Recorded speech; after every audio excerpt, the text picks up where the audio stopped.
Hello friends, myself Ashwin, and today I am going to show you how to use XML HTTP request in Python Django, and I am going to show you the get method. Now let's go to the main project. This is my simple HTML page example of HTTP request. Now see, in most of the projects the client may require that if I change like this code igniter, then some content or element must change. Now if I change here like PHP, then again some content must change. Most of the projects the client may require like this. Now what the common mistake a programmer makes, that is, the programmer creates two divs and on change function show and hide, one div show, one div hide, one div hide, and one div show. So it often creates problem. Why? Because if suppose if like this is a form I have written. Now if the form tag is given on both the elements, or we can say in both the divs, inside both the divs, then it will create problem when one data is empty. So instead of doing this, it is better to replace the complete page, HTML page, inside the div. Right now if you can see here, I am not hiding any div, not showing any div, I am just replacing complete page. Let me show you how it is done. This is the PHP page, you can see here. This is CI page, and on the basis of selection the complete page is filled inside this div tag. Look at this here, get document get element by id, res is this div tag, and then inner HTML XML HTTP response text. That means the complete HTML page is replaced here. Now how it works, let me show you. This is our simple select box, change div items get, this dot value a, that means either PHP or CI will be received. Now XML HTTP equal to new XML HTTP request, that means an object is created.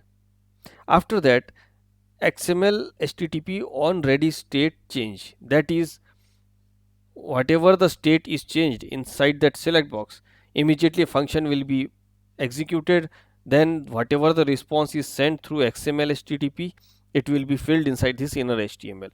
And after that, but before that, whatever the request is sent, here is the line XML HTTP open get ajax data. Ajax data is the name of that URL. I will show you here. Ajax data is the name of that URL. And after that, here, and after that XML HTTP dot send. But what if you want to send the multiple values? Then for multiple values you can do like this: q equal to a plus ampersand your variable name and the value, again ampersand your variable name and the value, and in this way you can send it. This is just for an example I have given. Otherwise this line and this line is sufficient. Then XML HTTP dot send.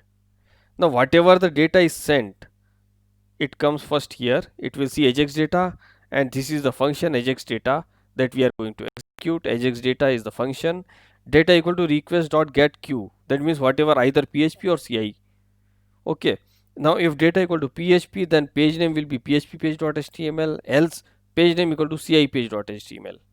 And in this way return render leads app, that is our application name, and then page name.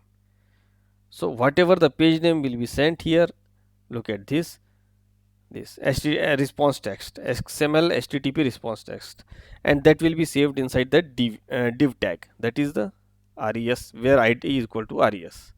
So in this way the complete procedure takes place. Now let me show you again, and it will never create any problem. Suppose in both the pages there are forms. Look at this, submit.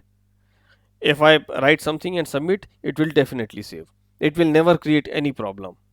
I am not hiding and showing any type of div. I am just replacing the complete page, and this approach is always better. So that is why this approach is used wherever the client is required, wherever the client requires that on change something elements must be changed. So in this way we use XML HTTP response. I hope this video will be useful for you. So please like and share my videos and subscribe my channel. Thank you very much.